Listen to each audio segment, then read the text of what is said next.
శ్రీమాత్రే నమః. Welcome back to Latha Bhaskar vlogs అండి. ఈరోజు వచ్చేసి మంగళవారము. హ్యాపీ మంగళవారము. నేను కొలిసే ఆ ఎల్లమ్మ తల్లి ఆశీస్సులు అందరికీ ఉండాలని కోరుకుంటున్నాను. మీ అందరికీ ఉండాలి, మీతో పాటు నాకు కూడా ఉండాలండి. అందరి కోరికలు నెరవేరాలని కోరుకుంటున్నాను. ఓకేనా. ఇంకా ఈరోజు డిసెంబర్ 31 అండి. ఈ ఇయర్లో ఇదే లాస్ట్ వీడియో. నెక్స్ట్ వచ్చేసి మనము ఇంకా న్యూ ఇయర్లో కొత్త వీడియోస్ మనం అప్లోడ్ చేస్తాము. ఓకేనా. అప్లోడ్ చేయడం కంటిన్యూ అవుతూనే ఉంటుందండి. కాకపోతే ఈ ఇయర్లో ఇదే లాస్ట్ వీడియో అండి. ఈ 2024లో మీకు అందరికీ ఇంకేమైనా కోరికలు తీరకుండా నెరవేరకుండా ఇంకేమైనా మిగిలి ఉంటే అవి 2005లో నెరవేరాలని నేను కోరుకుంటున్నానండి. ఓకేనా. తప్పకుండా ఛానల్ని సబ్స్క్రైబ్ చేయండి, లైక్ చేయండి, షేర్ చేయండి, కామెంట్ చేయండి, బెల్ ఐకాన్ ప్రెస్ చేయడం మర్చిపోవద్దండి. ఓకేనా. ఇంకా డిసెంబర్ 31 అని అంటే ఏదైనా ఒక స్పెషల్ ఉండాలి కదండి. మేమేమి స్పెషల్ చేస్తున్నామో ఇప్పుడు మీకు నేను చూపిస్తాను. కానీ మీరే స్పెషల్ చేస్తున్నారో మరి కామెంట్ బాక్స్లో కామెంట్ పెడతారుగా. మీరేమేం చేసుకున్నారో కామెంట్ బాక్స్లో కామెంట్ పెట్టండి. ఓకేనా. నేనైతే అండి ఈరోజు రొయ్యల కర్రీ చేస్తున్నానండి. ఇంతకుముందు కూడా రొయ్యల కర్రీ చేసినవి కూడా వీడియోస్ పెట్టాను.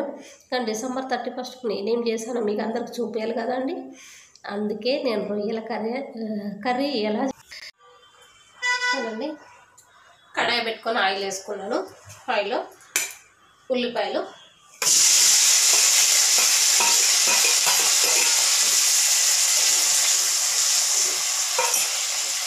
బాగా వేగనిద్దామని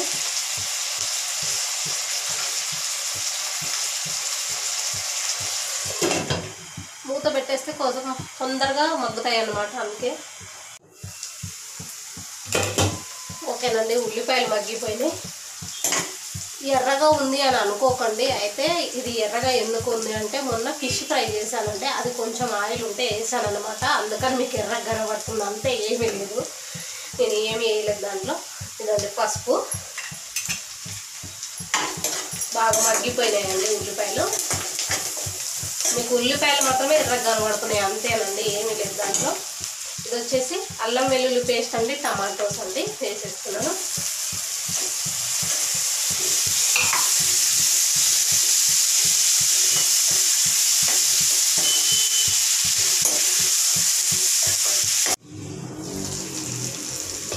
ఉల్లిపాయలు టమాటాలు బాగా మగ్గినాయండి. ఇప్పుడు వచ్చేసి నెక్స్ట్ కారము, ధనియా పౌడరు, ఉప్పు, జీరా పౌడర్ అండి, ఇవి వేసేసుకుందాం.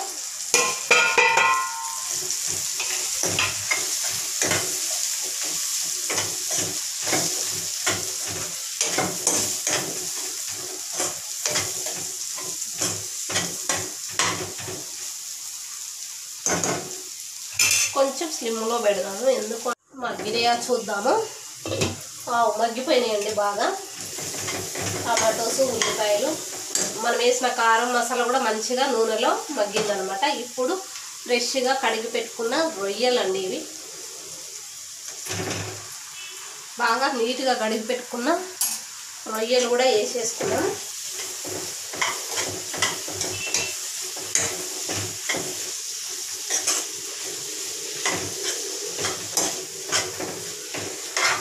బాగా కలుపుకోవాలండి. ఇవి కలుపుకున్నాక మంచిగా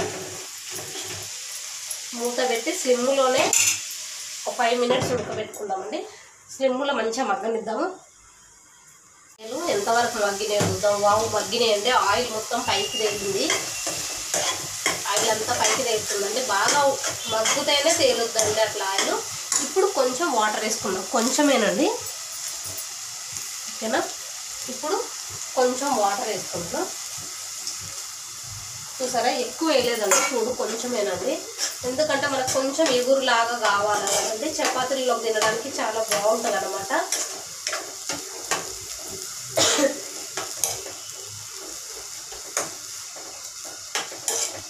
ఇంకా మూత పెట్టేసుకున్నామండి. మూత పెట్టి కలుపుకున్న మూత పెట్టేసుకుంటే ఒక 5 మినిట్స్ ఉంచితే చాలండి. అప్పుడు ఓకేనండి, సగంగా మగ్గిపోయినాయి. ఇప్పుడు కొంచెం కొత్తిమీర అండి, మరి దించముందు దించాక వేస్తే కొంచెం ఉడికినట్టు అనిపించదండి కొత్తిమీర. కొంచెం ఇప్పుడు వేస్తే బాగా ఉడికిపోద్ది అనమాట. ఇప్పుడే గరం మసాలా కూడా అండి, గరం మసాలా కూడా ఎక్కువ లేదండి, చూడండి స్పూనే చిన్నది, దీంట్లో ఒక హాఫ్ వేసాను. ఓకేనా, నెక్స్ట్ ఒక 5 మినిట్స్ ఉంచేసుకొని ఇంకా కర్రీ రెడీ అయిపోయిందండి. ఒక 5 మినిట్స్ ఉంచేసుకుంటే సరిపోద్ది. ఓకే అండి, కర్రీ అయితే ఉడికిపోయిందండి. ఇంకా ఓకేనా, బాగా మంచిగా దగ్గరికి అయింది. ఇది చపాతీతో తింటే చాలా బాగుంటుందండి కర్రీ. రైస్తో కానీ చపాతీతో కానీ దేనితోటైనా బాగుంటుందండి కర్రీ. చూసారా, ఆయిల్ అది మంచిగా పైకి తేలి ఎంత బాగా అయిందో కర్రీ. ఓకేనండి, ఇప్పుడు స్టవ్ ఆపేసేద్దాం ఇంకా. సరేనా, ఓకేనండి, ఇందాక మనం చేసుకున్న కర్రీ ఎలా ఉందో చూద్దాము. ఓకేనా, టేస్ట్ చూద్దాము. రండి ఫ్రెండ్స్, అందరం కలిసి తిందాం.